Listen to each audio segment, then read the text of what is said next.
Tähelepanu! Läks!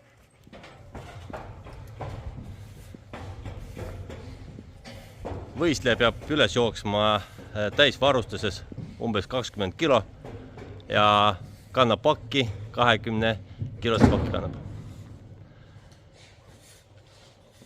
Üles tõmmatav pakk on samamoodi 20 kilo, üleval on kass, kuhu mõlemad asjad peab sisse panema. Alla tulekul peab kindlasti astuma igat astet, muidu tulevad trahvisekundid.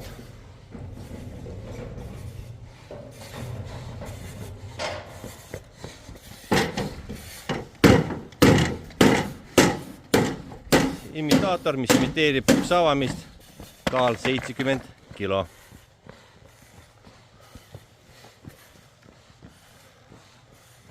Slaalomi läbimine, peale mida peab võtma survestatud tööliini ja jooksma umbes 25 meetrit ja laskma sihtmärgi maha. Viimase asjana on kannatanud päästmine. Kannatanud kaal umbes 75 kilo, keskmine mehe kaal. Vahepaa, mida peab läbima, on 35 meetrit.